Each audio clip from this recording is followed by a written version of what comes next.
여러분 형통한 삶을 원하십니까? 복된 삶을 원하십니까? 그렇다면 오늘 그 형통한 삶의 비결, 복된 삶의 비결에 대해서 함께 나누는 시간을 갖도록 하겠습니다. 오늘 본문 말씀 12절에 보면 내 부모를 공경하라, 제5계명이죠. 이 5계명의 구체적인 뜻, 여기 보면 공경이라는 번역된 말, 히브리어로 카베드라는 단어입니다. 카베드.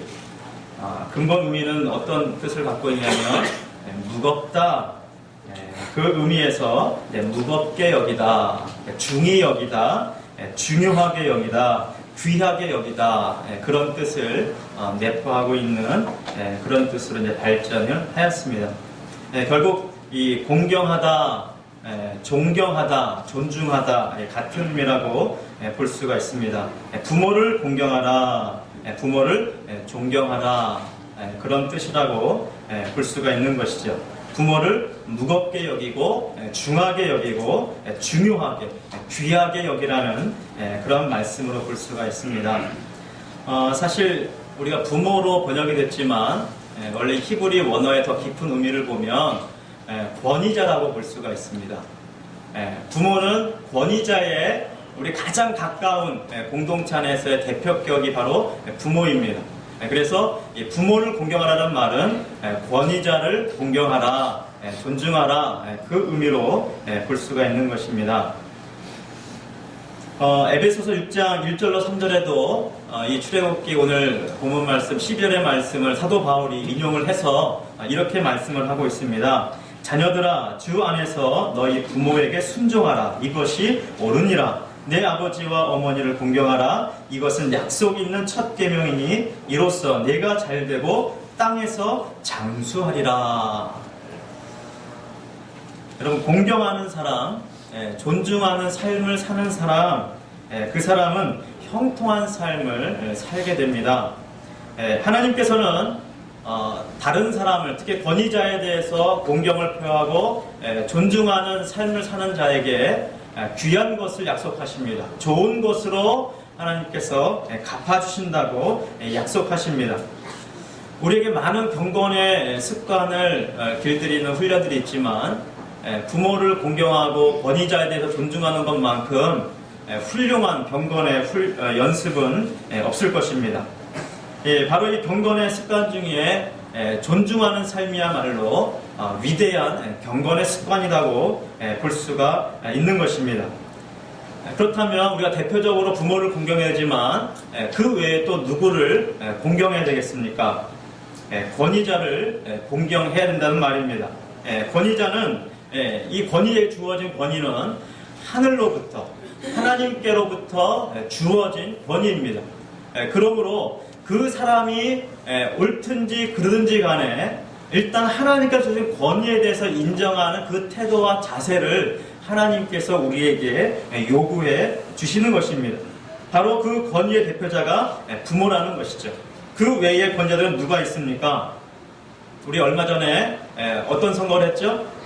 대통령 선거를 했습니다. 한 나라의 가장 권위자라고 할 수 있는 대통령 선거를 했는데 그 대통령이 누구든지 간에 하나님께로 주어진 권위라는 것을 인정할 필요가 있습니다. 내 마음에 들든 안 들든 하나님께로 주어진, 하나님이 세우신 권위라는 그것을 우리는 인지할 필요가 있다는 사실입니다.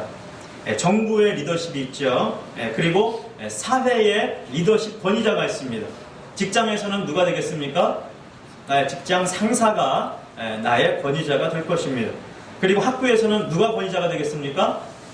선생님, 스승님, 교수님, 그런 분들이 나의 권위자가 될 것입니다. 교회에서는 또 교회 리더십이 있습니다. 각 오아시스에서 오아시스장이 있고 리더들이 있고 또 목사가 있고 각 기관에 대표하는 자들이 있습니다. 그러한 리더십의 공경과 존중을 표하는 이 습관이야말로 위대한 경건의 훈련이 되는 것입니다.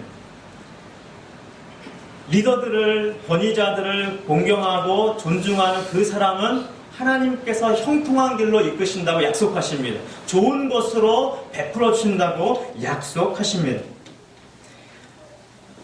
존중이라는 책을 쓴 미국의 유명한 기독교 작가인 존 비비어라는 사역자가 있습니다. 목사님이신데 각국에 다니시면서 많은 집회를 이끌고 다니시는데 그분이 존중이라는 책에서 이런 얘기를 해놓았습니다.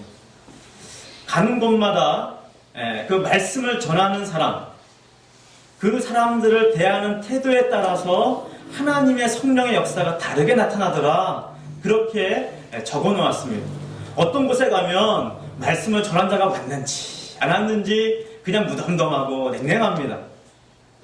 그곳에는 성령의 역사 또한 말씀의 역사 또한 별로 나타나지 않더라. 그러나 그 말씀을 전하러 온 사람을 지극히 대하고 그 사람에 대해서 존경하는 마음을 갖고 그런 곳에는 하나님의 말씀의 역사가, 성령의 역사가 충만하게 나타나더라.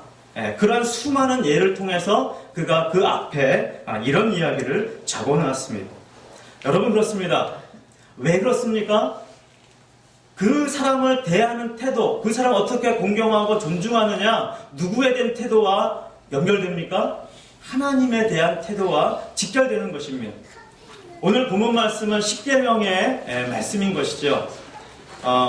첫 계명과 4계명까지, 1계명에서 4계명까지는 하나님의 관계에 대한 부분입니다. 하나님과의 관계에 대한 부분입니다. 그리고 5계명부터 10계명까지는 사람들과의 관계에 있어서 지켜야 될 계명들을 적어놓고 있습니다. 오늘 12절은 바로 5계명에 해당되는 것이죠. 자, 사람과의 관계는 첫 번째 계명이 무엇입니까? 내 부모를 공경하라. 권위자를 공경하고 존중하라. 귀하게 여겨라. 이것은 관계에 있어서 관계를 어떻게 펼쳐갈 것이냐 열쇠와 같습니다. 우리 관계의 문을 어떻게 열 것이냐, 바로 첫 번째 키가 공경과 존중이라는 사실입니다. 사람들을 어떻게 공경할 것이냐, 이것은 나중에 또 말씀드리겠지만 권위자에 대한 존경뿐만 아니라 권위자는 또 하나님께서 맡겨주신 다스려야 될 사람들, 그 사람들을 존중하는 것 또한 포함되는 것입니다. 첫 번째가 바로 부모를 공경하고 존중하는 것이 첫 번째 단추를 꿰는 부분이라는 것입니다. 자, 그런데 이것은 사람들과만 관계되는 것이 아니라 하나님과의 관계되는 아주 중요한 열쇠이기도 합니다. 부모를 공경하지 못한다면, 부모를 존중하지 못한다면 그 부모에게 권위를 주신 하나님 또한 공경하지 않고 존중하지 않게 된다는 사실입니다. 그렇기 때문에 부모를 공경하는 것은, 권위자를 존중하고 공경하는 것은 보이지 않는 하나님을 대신해서 공경하는 우리의 태도와 마음이라고 볼 수가 있는 것입니다. 그렇기 때문에 아까 말씀을 전하는 자에 대한 태도에 따라서 말씀의 역사가, 성령의 역사가, 부흥의 역사가 다르게 나타날 수밖에 없는 것입니다. 어찌 보면 너무나 뻔한 결과라고 볼 수가 있는 것이죠. 여러분, 예수님의 사역을 봐도 이것은 분명하게 드러납니다. 예수님에 대해서 갈급한 심정으로 그 말씀을 기다리면서 주님께서 자기 자신을 고쳐주길 원하시고 온전케 하길 원하시고 갈급한 심정으로 찾는 자들에게는 주님의 놀라운 이적과 기적의 역사가 그들의 삶의 현장에서 나타났습니다. 말씀 역사 가운데 나타났습니다. 그러나 예수님을 주님으로 영접하지 않고 그냥 보통 사람으로 대하고 별로 공경도 하지 않고 존중도 하지 않는 어디입니까?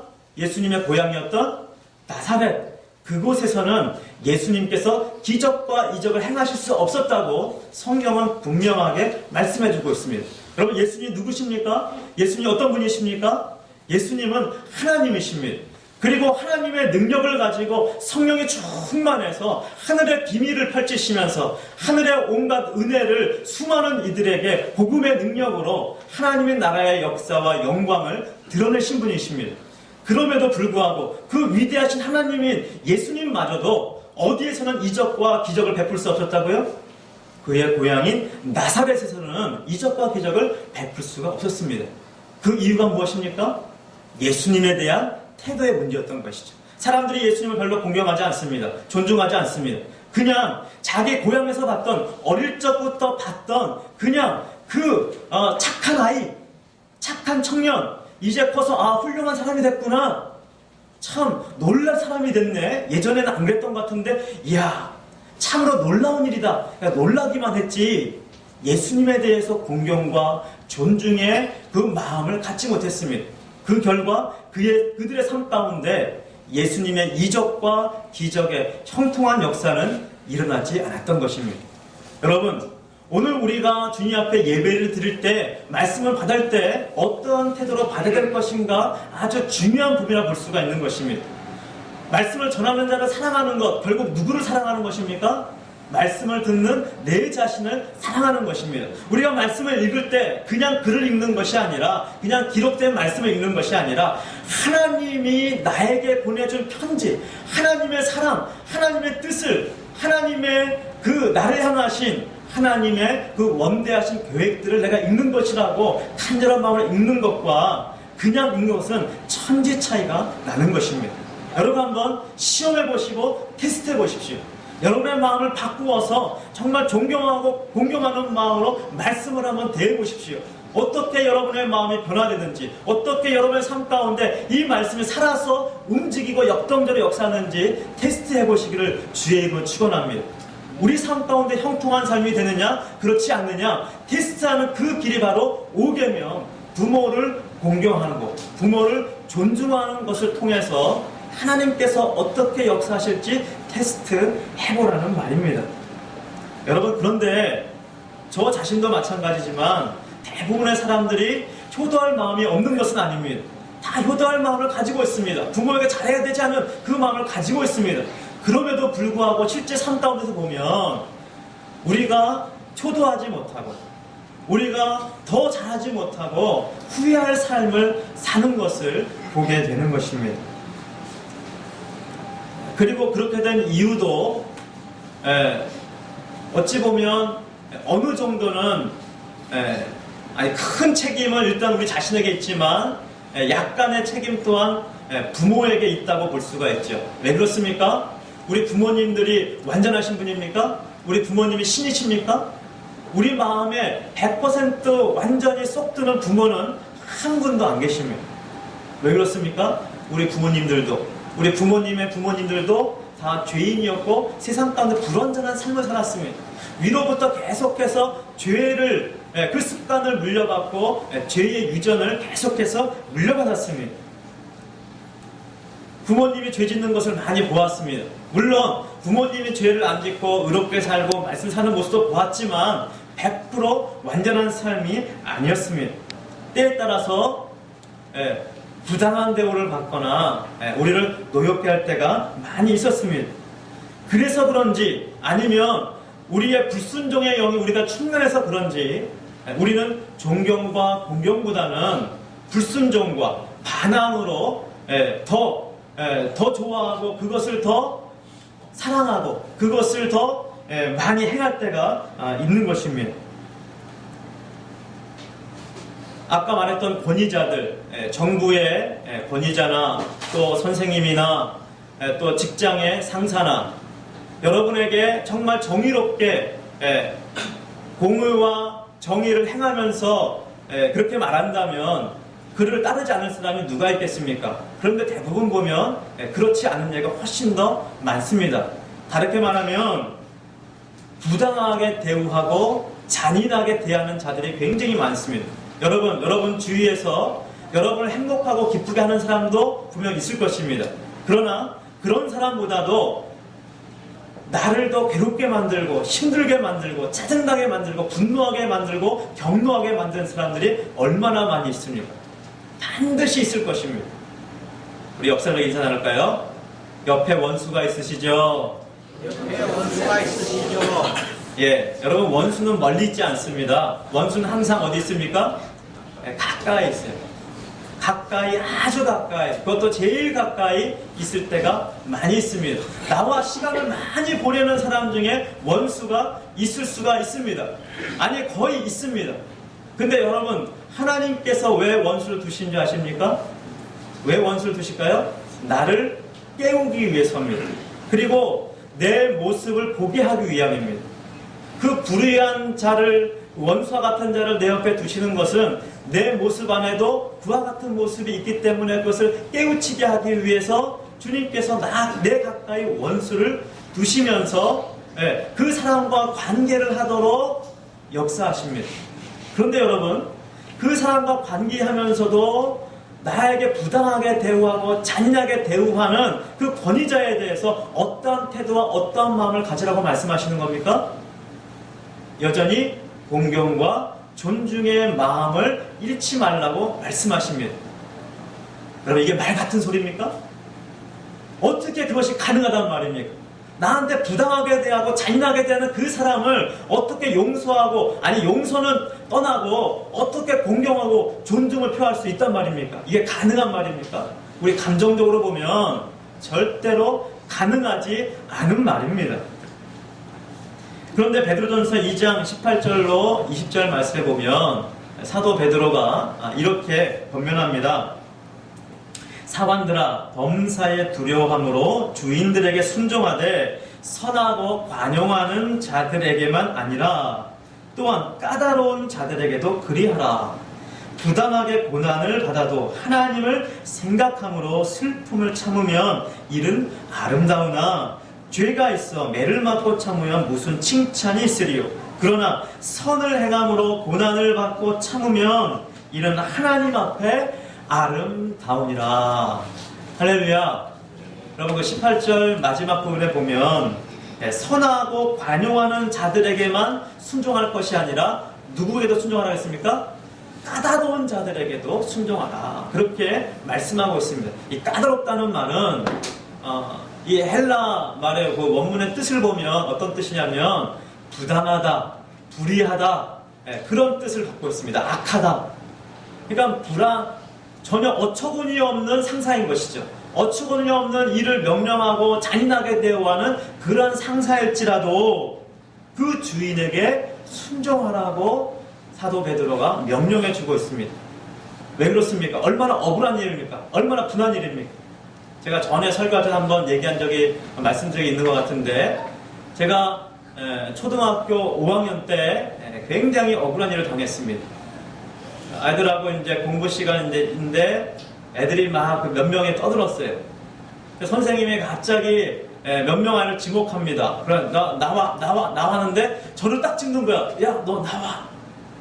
그래서 저는 굉장히 황당했습니다. 저는 떠든 것도 없고 아무런 짓도 안 했는데 딱 나오라는 거예요.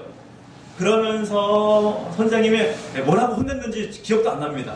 아무튼 얼마나 억울하고 분했는지 제가 그 앞에 서가지고 그냥 눈물을, 그냥 닭독 같은 눈물을 툭툭 주룩주룩 흘리면서 나는 아무것도 안 했다고 막 억울하다고, 그 마음속으로 얼마나 외쳤는지 모릅니다. 나는 아무 죄도 없는데 내가 왜 이 앞에 나와서 이 수모를 당해야 된단 말인가. 얼마나 억울했는지. 그 선생님이 아직도 싫습니다. 별로 좋지 않습니다. 근데 그 선생님의 그 행동을 보면 별로 이게 존경받을 만한 행동을 하지 않으셨어요. 많은 우리 친구들이 그 선생님을 별로 좋아하지 않았습니다. 근데 좋아하지 않는 선생님을 할지라도 기본적으로 선생님에 대한 태도, 어떤 마음을 가져야 된다고 말씀합니까? 공경과 존중, 이 마음과 태도를 잃어버리면 안 된다는 것이에요. 이것을 잃지 않으면 하나님께서 어떤 길로 인도하신다고 말씀합니까? 형통한 길로, 그리고 장수하는 길로 인도하신다. 그렇게 말씀해 주고 있는 것입니다. 부당한 고난을 받아도 하나님을 생각하라.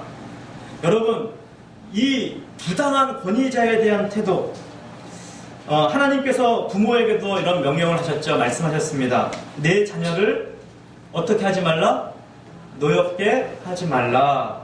그러나 부모된 저도 저의 모습을 돌아보면 자녀들을 얼마나 노엽게 하는지 모릅니다. 때로는 제가 자주 설교하면서 감정대로 하면 안 됩니다 말하지만 감정대로 소리 지르고 얘기하고 혼내고 할 때가 솔직히 있어요. 자녀들을 노엽게 할 때가 있습니다. 저의 부모님도 그런 예가 많지는 않았지만 간혹가다 있었던 것으로 생각이 되는 줄로 압니다. 그럼에도 불구하고 더 사랑이 컸기 때문에 그것이 별로 상처로 남아있지를 않는데, 근데 많은 분들의 경우에 부모님으로부터도 부당한 대우와 또 내 마음의 노여움을 일으키는 그러한 일들을 하는 경우가 많이 있는 것을 볼 수가 있는 것이죠. 부모님 경우를 떠나서 여러분, 우리나라를 다했던 위정자들, 수많은 정치가들, 그 사람들이 여러분의 마음을 따뜻하게 해주고 여러분의 마음에 위로가 되고 여러분의 소망이 되고 희망이 되어서, 야, 저 위대한 지도자, 저 같은 대통령이라면, 야, 저 대통령 밑에 살아가는 우리들은 정말로 행복하다, 그렇게 느끼며 살아가신 분 한번 손들어 보시기 바랍니다. 손을 드실래다가 이렇게 턱으로 가고 이게 마시네요.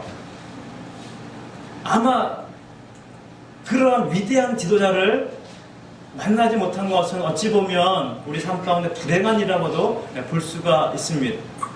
우리 역사에 보면 위대한 지도들이 참 많았습니다.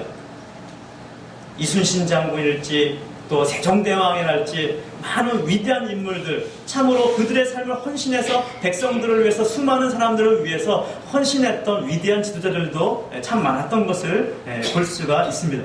그러나 더 많은 사람의 경우에는 불의하고 또 온당하지 못하고 어처구니 없는 지도자도 너무나 많은 것을 볼 수가 있습니다.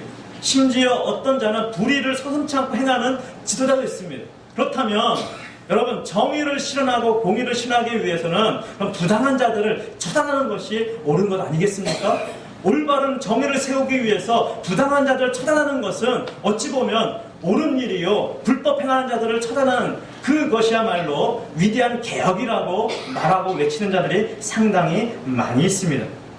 그러나 하나님의 말씀, 하나님은 뭐라고 말씀하시느냐? 아무리 불의한 자라 할지라도, 불의한 지도자요, 불의한 아버지요, 불의한 부모요, 어처구니 없는 그러한 리더요, 어처구니 지도자라 할지라도 그들에 대한 공경과 존중의 기본적인 태도는 버리지 말라. 그러면 그들에 대한 존중과 태도, 어떤 것이 올바른 태도라고 볼 수가 있겠습니까? 여러분, 불의한 지도자를 보면 우리가 무엇을 해야 됩니까? 저 사람을 끌어내리자, 이것이 올바른 것이 아니라 일단은 누구를 돌아봐야 돼요?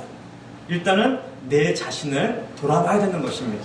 저 사람이 저런 불의한 일을 행하고 있는데 저 불의가 혹시 내 안에서, 내 마음 한구석에서도 저러한 마음, 저러한 불의를 행하고자 하는 씨앗이 내 안에 있지 않은가? 그것을 먼저 살펴보아야 합니다. 그리고 우리는 주의 말씀을 따라 선한 행위를 끊임없이 쉬지 않고 힘을 내어서, 용기를 내어서 그 일을 행해야 됩니다. 그러면서 불의한 자를 위해서 기도해야 되는 것이죠. 하나님, 저가 불의를 행하고 있는 것을 깨닫게 하시옵소서. 혹은 깨닫게 해서 돌이키게 하시옵소서. 돌이키지 않는다면 하나님께서 저를 끌어내리시든지 하나님께서 차단하시옵소서 하면서 누구에게 맡기는 겁니까? 하나님에게 그 심판과 처단을 맡기는 것입니다. 우리가 심판자가 되어서 개혁을 외치면서 그 사람을 끌어내리는 것이 개혁이 아니라 하나님 앞에 내어 맡기면서 나의 행위를 돌아보고 나의 행위를 올바르게 행하며 선한 행위를 행하는 것이야말로 진정한 개혁이요, 하나님의 위대한 역사를 일으키는, 이 세상을 바꿔놓는 위대한 개혁이라고 말씀해 주고 있는 것입니다. 불의를 처단하는 것은 하나님께 있습니다. 우리는 누군가를 심판할 권세가 없습니다. 여러분, 착각하지 마십시오. 내가 아무리 위대한 삶을 살고 내가 아무리 거룩한 삶을 살고 불법을 행하지 않는다 할지라도 우리는 심판할 권세가 우리에게는 없는 것입니다. 오직 하나님에게만, 주님에게만 심판할 권세가 있습니다. 바로 공경과 존중은 여기에서 출발되는 것입니다. 저 사람이 불의한 자라 할지라도 하나님께 내어 맡기는, 그 하나님을 의지하고 그 하나님을 바라보는 그 마음에서 공경과 존중이 시작이 되는 것입니다. 다윗에게 이 해답이 있습니다. 그리고 사무엘의 어머니였던 한나에게도 이 해답이 있습니다. 한나가 너무나 억울하고 분한 마음이 들어서 하나님 앞에 그 억울하고 분한 마음을 토설하면서 기도했습니다. 얼마나 간절하게 기도했는지 마치 술 취한 여자처럼 온몸을 흔들면서 그리고 입만 다석다석거리면서 막 기도를 했습니다. 그러니까 엘리 제사장이 그것을 보고 한나에게 뭐라 그랬습니까? 여자여, 나부터 술 취했느냐? 어? 그렇게 막 모멸감을 주었습니다. 저가 5학년 당했던 그 마음보다 어찌보면 더 억울한 심정이었을 거예요. 하나님께 간절히 부르짖는데 뭐? 술 취했다고? 이 엘리 제사장 지금 제정신입니까? 두 눈 달린 것입니까? 두 눈 있으면 좀 똑바로 보십시오. 아마 그렇게 외치고 싶을지도 모릅니다. 그러나 그 엘리가 누굽니까? 하나님의 제사장이에요. 대제사장이에요. 지금 그 나라의 영적인 지도자입니다. 비록 위대한 지도자는 아니다 할지라도 하나님께서는 지도자이기 때문에 그의 말에 친절하게 설명을 합니다. 주님, 제가 술 취한 것이 아니라 하나님 앞에 이러이러한 억울한 마음들, 이런 마음이 있어서 간절하게 하나님 앞에 그 소원을 아뢰는 중입니다. 그 상세하게 이야기를 하였습니다. 엘리가 뭐라 그랬습니까? 내 딸아 평안히 가라. 하나님께서 너의 기도를 들어주신다. 그렇게 말했습니다. 그 말을 듣고 한나가 어떠한 마음으로 갔습니까, 여러분? 평안히 돌아갔다 그랬습니다. 만약 엘리 제사장을 공경하고 존중하는 마음이 없었다면 그 말을 듣고 아이고 당신아 잘 사셔. 아마 그러고 돌아갔다면 한나가 그러한 하나님 앞에 기도한 모든 것이 어찌 보면 헛된 것으로 돌아갔을지 모릅니다. 그러나 한나가 간절히 기도했던 것, 비록 불의한 어찌 보면 온전하지 못한 위대한 지도가 아닌 엘리 제사장의 말이었지만 그 말을 통해서도 한나는 누구의 음성을 들은 것입니까? 하나님의 약속과 하나님의 음성을 들었던 것입니다. 왜냐하면 바로 하나님을 존경하고 하나님을 공경하고 하나님을 믿고 하나님을 바라봤기 때문에 엘리의 말을 통해서도 하나님의 음성을 그는 들었던 것입니다. 여러분, 이 공경과 존중의 마음은 사랑과의 관계의 문을 열어 제끼는 위대한 관문일 뿐 아니라, 위대한 열쇠일 뿐 아니라 하나님과의 관계를 아름답게 이어가는 놀라운 열쇠인 것입니다. 그러므로 하나님께서 어찌 보면 가장 가운데 계명, 하나님과의 관계와 사람의 관계를 이어주는 이 공경과 존중의 이 기본적인 태도와 마음을 그 가운데 놓고 계신 줄도 모르겠습니다. 다윗은 어떠한 해답을 우리에게 주고 있습니까? 사울왕이 얼마나 이 다윗을 죽이려고 했습니까? 10년이 넘도록 다윗을 죽이려고 쫓아다녔습니다. 창을 던지질 않나 얼마나 괴롭혔습니까? 그리고 이미 다윗은 하나님께로부터 기름 부음을 받았습니다. 어떤 기름 부음 받았습니까? 앞으로 무엇이 될 것으로 기름 부음 받았어요? 사울 왕을 이어서 이스라엘을 다스릴 왕으로 기름 부음을 벌써 사무엘로부터 받았습니다. 어찌 보면 이 사울 왕의 불의를 보면 자기를 죽이려고 하는 모습을 통해서 한때 동굴에서 죽일 기회가 왔잖아요.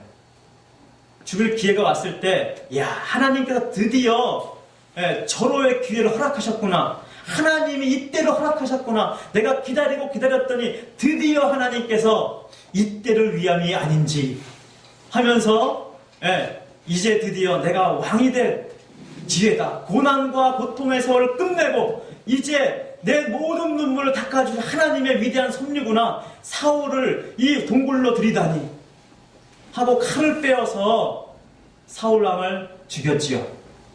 성경에 그렇게 기록되어 있지요. 아니, 어떻게 했습니까? 여전히 하나님께서 세우신 이 사울왕을 처분하고 사울왕을 끌어내리고 사울왕을 심판하시는 것은 다윗이 아니라, 자기가 아니라 하나님인 것을 인정하고 하나님께 여전히 처분을 맡겼습니다. 사울을 살려두면 또 괴롭힐지 모릅니다. 언제 이 환란이 끝날지 모릅니다. 그럼에도 불구하고 누구를 믿은 것입니까? 하나님을 믿고 하나님을 공경하는 존중함으로 사울을 공경하고 존중한 것입니다. 뭐 사울을 사랑하고 그런 거 아니에요. 그러나 하나님을 믿고 하나님을 바라봄으로 그 공경하는 존중하는 기본적인 태도를 버리지 않은 것입니다. 그래서 사울을 죽이지 않은 것이고, 물론 그 과정 가운데는 사울을 원수에 대한 기도 얼마나 많이 했습니까? 하나님, 이 원수의 자식이 뭐가 되게 하시고 고아가 되게 하시고 그 아내는 과부가며 토설했습니다. 그래서 하나님께서 그의 마음을 유도하시고 격려하셔서 이제 그의 마음이 하나님을 존경하고 공경하는 그 마음을 버리지 않을 수 있었던 것이죠. 이 공경하고 존중하는 마음을 버리지 않기 위해서 우리는 사실 영적인 전쟁을 해야 되는 것입니다. 결코 쉬운 것이 아닌 영적인 위대한 전쟁을 감당하는 우리 모두가 되기를 주의 이름으로 축원드립니다. 그런데 이 공경과 존중의 태도를 버리지 않기 위해서 우리가 가장 먼저 경건을 훈련할 것이 무엇이라고 하는 것입니까? 가장 가까이 있는 권위자, 부모님을 공경하고 존경하는 이 훈련이야말로 위대한 경건의 훈련입니다. 또한 이 훈련은 다시 한번 선악과를 따먹지 않기 위한 훈련입니다. 우리가 죄를 범하지 않기 위해서 하나님을 공경하고 존중하는 위대한 훈련이 되는 것입니다. 여러분, 이 공경과 존중은 굉장히 위대합니다. 벌 받을 것도요, 상당히 이게 상쇄시키는 힘과 능력이 있습니다. 제가 예전에 교통위반을 한 적이 있습니다. 근데 교통위반도 아니라고 할 수 있어요. 저기 경희대로 가는 폐기역으로 가는 오거리 있죠. 거기 보면 유턴길이 있습니다. 이문동 쪽으로 가다가 좌회전하면 경희대로 가는 길이고 우회전하면 폐교로 들어가는 길이고 거기에서 유턴길이 있는데 이제 그 좌회전 신호에 대해 유턴할 수 있거든요. 그러니까 유턴을 했어요. 근데 어디서 유턴했냐면 유턴하는 그 중앙선이 있죠. 어떻게 표시되어 있죠, 선이? 점선으로 표시가 되어 있습니다. 근데 점선에서 유턴한 것이 아니라 그것보다 한 몇 미터 앞에서 유턴을 했어요. 그러니까 황색선에서 유턴을 한 것이죠. 근데 저쪽 뒤에 누가 있었느냐? 교통경찰이 딱하니 기다리고 있었습니다. 그러니까는 이를 대라는 거예요.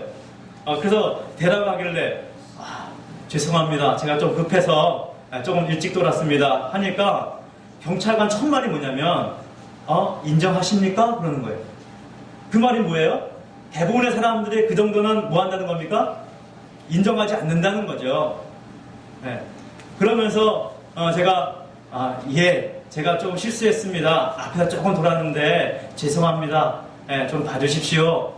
수고 많습니다. 그렇게 했어요. 이게 아부입니까, 여러분?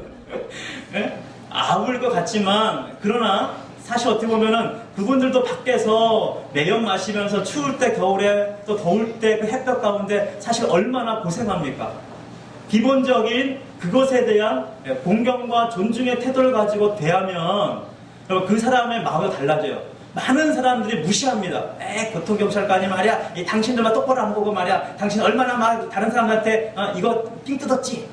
그런 마음 가지고 그런 태도로 또 뭐 하려고 하면서 당신은 이것도 이거가 불법 아니에요. 막 그런 태도로 한다면 그러십니까? 내놓으십시오. 뭘 내놓으라 그래요? 면허증 딱 꺼내가지고서는 다 딱짓해가지고 착 벌거가지고 그냥 불법 유턴 해가지고 뭐 요즘 한 5만 7만 원 됩니까? 딱 딱지 매길 거예요. 그런데 그 경찰관에 대한 존경과 공경과 기본적인 태도를 가지고 수고한다 말하고 내 잘못을 겸허하게 인정하면 어떻게 될까요? 물론 어떤 사람은 이거 법대로 됩니다 하고 딱 벌칙 정확하게 매기는 사람도 있겠지만 대부분은요, 99%는 그렇습니까 하면서 어떻게 해요? 경미한 것으로 해줍니다. 벌점 없는 것으로 가볍 한 3만 원짜리 그냥 벌금으로만 매겨서 해주는 것을 그냥 경범죄 같은 걸로 해줘요. 제일 싼 거. 여러분, 사회에서도요, 공경과 존중의 마음을 대하고 친절을 베푸는 것을 끄이지 않을 때 하나님께서 우리의 삶 가운데 형통으로 바꾸어 가시는 것을 경험하게 되는 것입니다.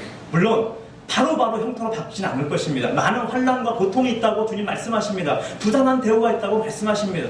그러나 공경과 존중의 태도를 버리지 않고 우리가 공경하는 태도를 경건을 훈련하고 또 훈련할 때 하나님은 우리 가운데 장수를 허락하십니다. 그냥 장수가 아니라 형통케 되는 그 기쁨의 삶을 우리 가운데 허락해 주신다고 말씀해 주고 있습니다. 여러분, 주부 안쪽에 보시면 그 자녀가 지켜야 할 20가지 예의법이 있습니다. 시간이 좀 갔지만 우리 같이 한번 읽어보도록 하겠습니다. 20가지요. 자, 큰 소리로. 이거는 이제 현영수 교수님이 쓴 자녀의 효도 교육 이렇게 시켜라 3권에서 발췌한 부분인데요. 주보 안쪽에 중간 뒤쪽입니다. 맨 뒤쪽인가요? 자녀가 지켜야 할 20가지 예의법. 그 글을 같이 한번 읽겠어요. 자, 숫자부터 읽습니다. 시작. 1. 부모님이 외출하실 때는 자녀들은 모두 문 앞으로 나와서 안녕히 다녀오세요 라고 인사를 해야 합니다. 2. 부모님이 집에 들어오실 때에는 문 앞으로 나와서 안녕히 다녀오셨어요 라고 해야 합니다. 3. 본인이 외출할 때는 부모님에게 다가가서 아버지, 어머니 잘 다녀오겠습니다 라고 해야 합니다. 4. 집에 들어왔을 때에는 부모님에게 다가가서 아버지, 어머니 잘 다녀오겠습니다 라고 해야 합니다. 다녀오겠습니다 라고 해야 합니다. 5. 어른들과 교인들에게 인사할 때에는 항상 허리를 45도로 굽혀 안녕하세요 라고 해야 합니다. 부모님께 짜증내지 말고 항상 밝은 표정을 하며 웃음을 잃지 말아야 합니다. 7. 부모님이 피곤하실 때에는 어깨와 손발을 주물러 드려야 합니다. 8. 부모님의 말씀을 항상 존중히 여기며 부모님이 말씀하실 때는 말씀이 끝날 때까지 들어야 합니다. 9. 부모님께는 항상 존경어를 써야 합니다. 10. 부모님이 힘든 일을 할 때에는 항상 도와드려야 합니다. 11. 부모님이 주무실 경우에는 조용히 해야 하며 급한 일이 아니면 깨우지 말아야 합니다. 12. 부모님이 장기 장거리 여행을 하실 경우는 무거운 짐을 출발하는 곳까지 들어드려야 합니다. 13. 오랫동안 집을 떠나 있을 경우는 부모님에게 자주 문안을 드려야 합니다. 14. 할아버지나 할머니가 계실 경우에 부르시면 크게 예 라고 대답하며 불편한 것이 있으면 항상 도와드려야 합니다. 15. 식탁에서 자녀는 부모님이 나오시기 전에 먼저 식탁에 앉아 있어야 합니다. 16. 식탁에 앉을 때는 아버지의 자리에 앉아서는 안 됩니다. 17. 식탁에 부모가 먼저 수저를 든 후에 들어야 합니다. 18. 맛있는 음식은 먼저 부모님이 드시도록 해야 합니다. 19. 부모님이 식사를 마칠 때까지 기다려야 합니다. 20. 부모님을 위해서 매일 기도해야 합니다.